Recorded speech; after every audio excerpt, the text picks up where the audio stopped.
जय श्री राधा कृष्ण। पुण्यों की महासेल यानी निर्जला एकादशी का व्रत। इस एक व्रत से साल की सभी एकादशी करने जितना फल मिल जाता है। अब आज इस वीडियो में हम साल की सबसे बड़ी निर्जला एकादशी व्रत की पावन व्रत कथा को सुनेंगे। इस वीडियो में आपको निर्जला एकादशी की दो कहानी बताऊंगी। ज्येष्ठ मास के शुक्ल पक्ष की एकादशी बहुत ही पावन और फलकारी एकादशी है। ये एकादशी इस लोक में सुख और मृत्यु के बाद मोक्ष देने वाली एकादशी है। इसका वर्णन ब्रह्म विवर्त पुराण में है।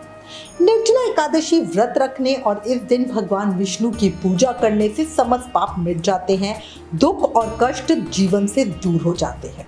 साथ ही इस व्रत के पुण्य प्रभाव से व्यक्ति को मृत्यु के बाद स्वर्ग में स्थान मिलता है। निर्जला एकादशी का व्रत विधान पूर्वक करने और जरूरतमंद लोगों को फल, अन्न, आसन, जूते, छतरी और शरबत आदि का दान करने से मन की इच्छाएं पूरी होने के साथ साथ सभी पापों का नाश भी हो जाता है। अब व्रत कथा शुरू करती हूँ। हाथ में फूल, तिल और दक्षिणा रखकर प्रेम, मन और भाव से इस एकादशी की कथा को सुने।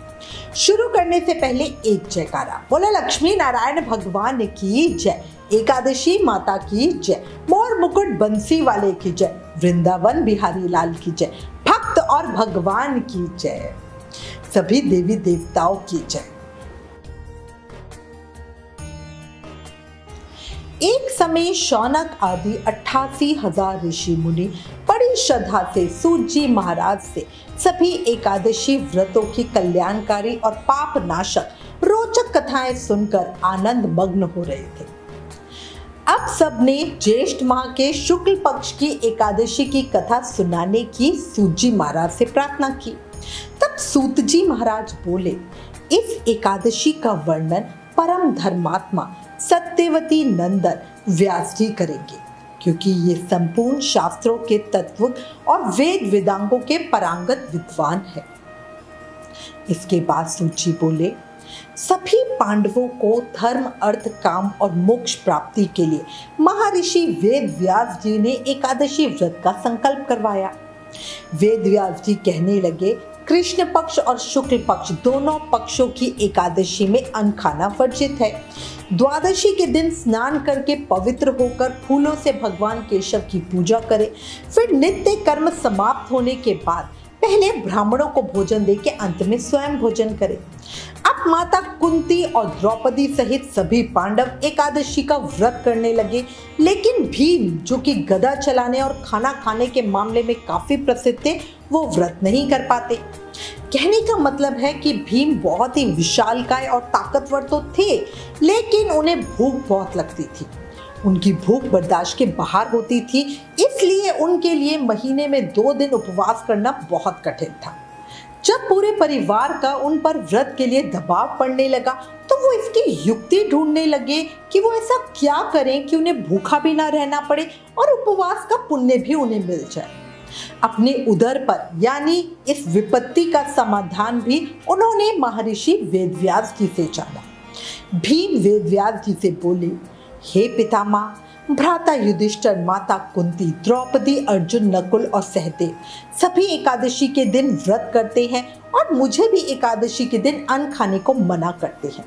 मैं उनसे कहता हूँ कि मैं भक्ति पूर्वक अनेक तरह की पूजन सामग्री से भगवान की पूजा कर सकता हूँ, उत्तम से उत्तम और अपने सामर्थ्य से अधिक चीजों का दान भी दे सकता हूँ, पर मैं भूखा नहीं रह सकता, इसलिए उपवास रखना मेरी सामर्थ्य की बात नहीं है।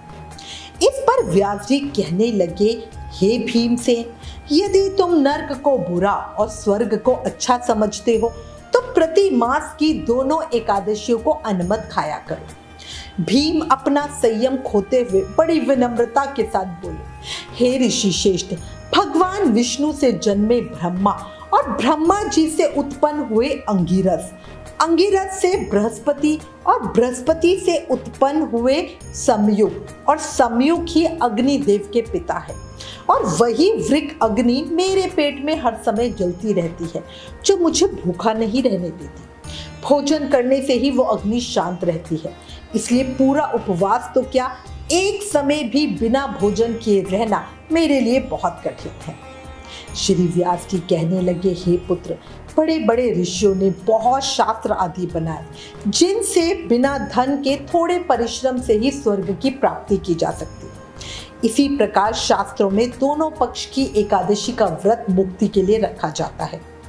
व्यास जी के वचन सुनकर भीमसेन नरक में जाने के नाम से भयभीत हो गए और कांपकर कहने लगे कि हे पितामह, मुझे बताइए अब मैं क्या करूं। मास में 2 व्रत तो मैं नहीं कर सकता।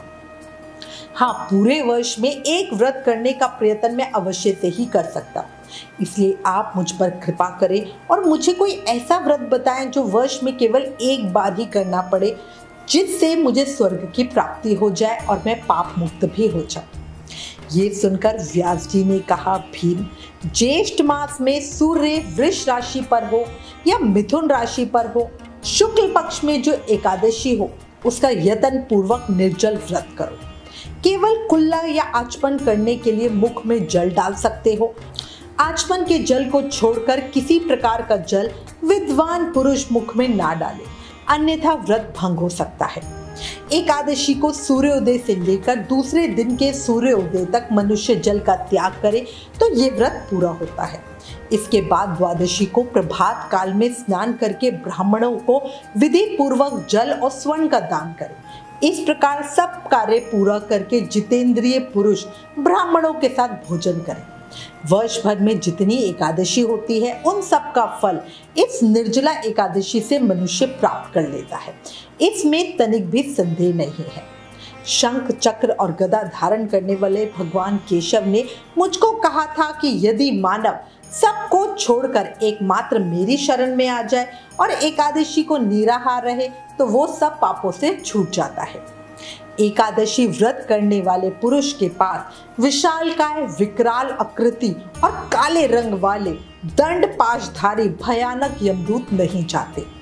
अंतकाल में पीतांबर धामी, सौम्य स्वभाव वाले, हाथ में सुदर्शन धारण करने वाले और मन के समान वेगशाली विष्णु दूत आखिरी में वैष्णव पुरुष को भगवान विष्णु के धाम में लेके जाते हैं। अतः निर्जला एकादशी को पूर्ण यत्न करके उपवास और श्रीहरि का पूजन करो। स्त्री हो या पुरुष, यदि उसने मेरु पर्वत के बराबर भी महान पाप किया हो तो वो सब इस एकादशी व्रत के प्रभाव से भस्म हो जाता है। जो मनुष्य उस दिन जल के नियम का पालन करता है वह पुण्य का भागी होता है। उसे एक एक पहर में कोटि कोटि स्वर्ण मुद्रा दान करने का फल प्राप्त होता है, ऐसा हमने सुना है। हे कुंती नंदन, निर्जला एकादशी के दिन श्रद्धालु स्त्री पुरुषों के लिए जो विशेष दान और कर्तव्य बताए गए हैं उन्हें सुनो। उस दिन जल में शयन करने वाले भगवान विष्णु का पूजन और जलमयी धेनु यानी पानी में खड़ी गाय का दान करना चाहिए। सामान्य गाय या घी से बनी गाय का दान भी किया जा सकता है। इस दिन दक्षिणा और कई तरह की मिठाइयों से ब्राह्मणों को संतुष्ट करना चाहिए। उनके संतुष्ट होने पर श्रीहरि मोक्ष प्रदान करते हैं। जिन्होंने श्रीहरि की पूजा और रात्रि में जागरण करते हुए इस निर्जला एकादशी का व्रत किया होता है, वो अपने साथ की बीती हुई 100 पीढ़ियों को और आगे आने वाली 100 पीढ़ियों को भगवान वासुदेव के परम धाम में पहुंचा देते हैं। निर्जला एकादशी के दिन अन्न, वस्त्र, गौ, जल, शैया, सुंदर आसन, कमंडल तथा छाता दान करना चाहिए। जो शेष तथा सुपात्र ब्राह्मण को जूते दान करता है वो सोने के विमान पर बैठ के स्वर्गलोक में प्रतिष्ठित होता है। जो इस एकादशी की महिमा को भक्ति पूर्वक सुनता है अथवा उसका वर्णन करता है वो स्वर्गलोक में जाता है। चतुर्दशी युक्त अमावस्या को सूर्य ग्रहण के समय श्राद्ध करके मनुष्य जिस फल को प्राप्त करता है वही फल इस कथा को सुनने मात्र से मिल जाता है। भीमसेन, ज्येष्ठ मास में शुक्ल पक्ष की जो शुभ एकादशी होती है उसका निर्जल व्रत रखना चाहिए। उस दिन श्रेष्ठ ब्राह्मणों को शक्कर के साथ जल के घड़े का दान करना चाहिए। ऐसा करने से मनुष्य भगवान विष्णु के समीप पहुंचकर आनंद का अनुभव करता है। इसके बाद द्वादशी को ब्राह्मण भोजन कराने के बाद स्वयं भोजन करें। जो इस प्रकार पूर्ण रूप से पाप नाशिनी एकादशी का व्रत करता है वो सब पापों से मुक्त होकर आनंदमय परम पद को प्राप्त होता है। इस दिन ओम नमो भगवते वासुदेवाय इस मंत्र का उच्चारण करना चाहिए और दान करनी चाहिए। मनुष्य निर्जला एकादशी के दिन स्नान, दान, जप, होम आदि जो कुछ भी करते हैं वो सब अक्षय हो जाता है। ये भगवान श्री कृष्ण का कथन है। निर्जला एकादशी को विधि पूर्वक उत्तम रीति से उपवास करके मानव वैष्णव पद को प्राप्त कर लेता है। निर्जल व्रत करने से पूर्व भगवान से प्रार्थना करें और कहें, हे भगवान, आज मैं निर्जल व्रत करता हूँ, दूसरे दिन भोजन करूंगा। मैं इस व्रत को श्रद्धा पूर्वक करूंगी, अतः आपकी कृपा से मेरे सब पाप नष्ट हो जाए, ऐसी कृपा करें।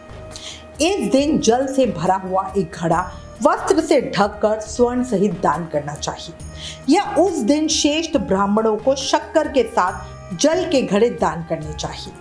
ऐसा करने से मनुष्य भगवान विष्णु के समीप पहुंचकर आनंद का अनुभव करता है। जो मनुष्य इस व्रत को करते हैं उनको करोड़ों पल सोने के दान का फल मिलता है। जो इस दिन यज्ञादि करते हैं उनका फल तो वर्णन ही नहीं किया जा सकता। इस एकादशी के व्रत से मनुष्य विष्णु लोक को प्राप्त होते हैं। जो मनुष्य एकादशी के दिन अन्न खाता है वह पाप का भोजन करता है। इस लोक में वो चंडाल के समान और मरने पर दुर्गति को प्राप्त होता है। जिसने निर्जला एकादशी का व्रत किया वो चाहे ब्रह्म हत्यारा हो, मदपान करने वाला हो, चोरी करने वाला हो या गुरु के साथ द्वेष करने वाला हो, मगर इस व्रत के प्रभाव से वो अवश्य ही स्वर्ग को जाता है। हे कुंती पुत्र, जो पुरुष या स्त्री श्रद्धा पूर्वक इस व्रत को करते हैं उन्हें अग्र बताए हुए कर्म करने चाहिए। प्रथम भगवान का पूजन, गौदान, ब्राह्मणों को मिष्ठान और दक्षिणा देना तथा जल से भरे कलश का दान करना। निर्जला के दिन अन्न, वस्त्र, जूती आदि का दान भी जरूर करना चाहिए। जो मनुष्य भक्ति पूर्वक इस कथा को पढ़ते या सुनते हैं उन्हें निश्चय ही स्वर्ग की प्राप्ति होती है। श्री वेद व्यास जी की बात सुनकर भीम ने बड़े साहस के साथ निर्जला एकादशी का व्रत किया, जिसके परिणाम स्वरूप सुबह होते होते वो संज्ञाहीन यानी बेहोश हो गए। तब पांडवों ने गंगा जल, तुलसी, चरणामृत प्रसाद देकर उनकी मूर्छा दूर की। इसलिए इसे भीमसेन एकादशी या पांडव एकादशी भी कहा जाने लगा। एकादशी महत्तम समाप्त। कहा जाता है कि एकादशी व्रत करने वालों का खराब ग्रह तक कुछ नहीं बिगाड़ पाते और उन पर श्री कृष्ण की विशेष कृपा बनी रहती है। इसलिए प्रेम, मन और पूरे भाव श्रद्धा के साथ एकादशी व्रत का पालन जरूर करें।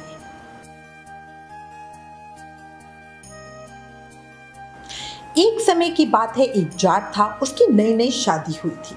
शादी के बाद वो पहली बार अपनी पत्नी को लेने अपने ससुराल जा रहा था। वो अच्छे नए वस्त्र पहनकर सुंदर तैयार होकर ससुराल के लिए रवाना हुआ। रास्ते में उसने देखा एक तालाब में एक गाय पानी पीने उतरी। जेठ का महीना था, भयानक गर्मी पड़ रही थी। गाय ने अपनी प्यास तो बुझा ली, पर तालाब में उसका पैर फंस गया और वो बाहर नहीं निकल पा रही थी। जाट को वहां देखकर गाय उससे बोली, अरे मुसाफिर, मुझे इस दलदल से बाहर निकाल दे।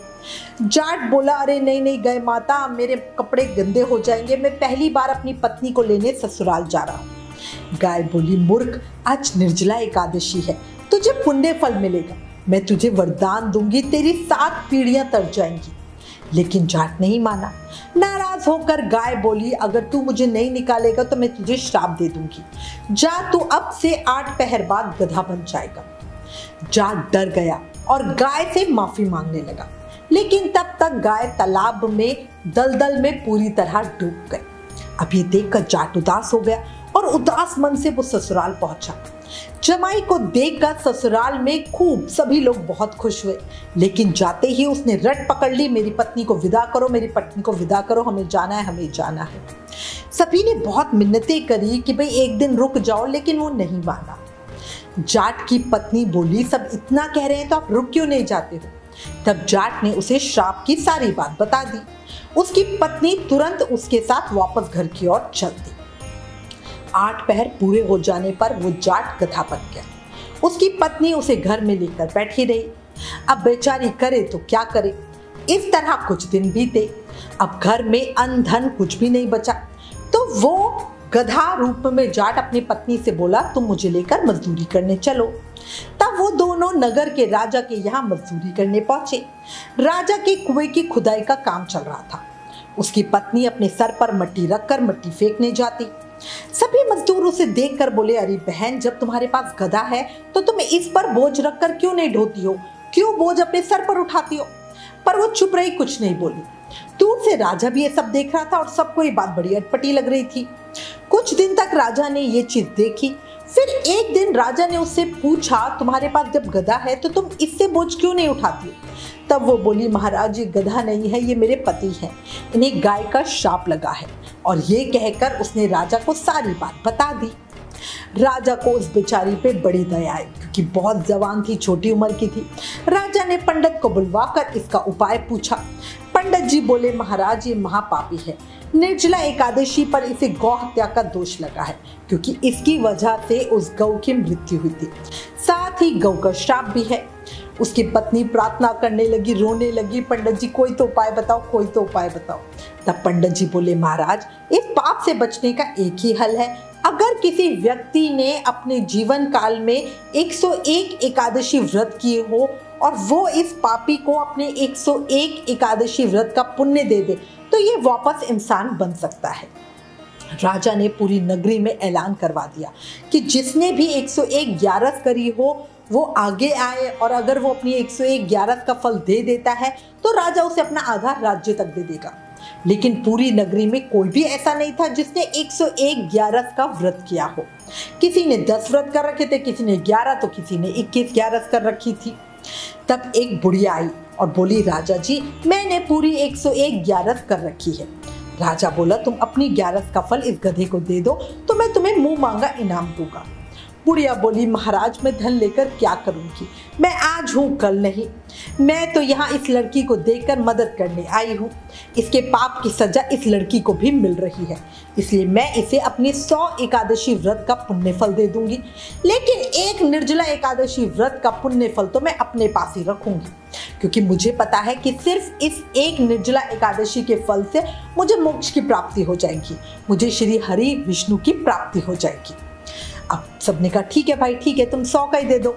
ऐसा कह के उस बुढ़िया ने हाथ में जल लेकर संकल्प के साथ अपनी 100 ग्यारस का फल उस गधे को दे दिया। फल मिलते ही वो गधा वापस इंसान बन गया, लेकिन एक ग्यारस की कमी से उसका पूरा शरीर तो इंसान का हो गया, लेकिन गधे की पूंछ अभी भी उसके शरीर से नहीं हटी। हे एकादशी माता, इस कहानी को कहते सुनते हुकारा भरते सब पर अपनी कृपा बनाए रखना, भक्ति का आशीर्वाद देना, व्रत रखने की सामर्थ्य देना, मन में संतोष देना। बोलो एकादशी माता की जय। मैं भगवान लक्ष्मी नारायण के श्री चरणों में ये भी प्रार्थना करती हूँ, निर्जला एकादशी की इस पावन कथा को सुनने वाले सभी पर अपनी कृपा और आशीर्वाद बनाए रखे, उनके मन की इच्छा पूरी करे और अनजाने में हुए सभी पापों का अंत करे। ओम श्री हरि विष्णु देवाय नमः। बोला लक्ष्मी नारायण भगवान की जय। माँ लक्ष्मी की जय। एकादशी माता की जय।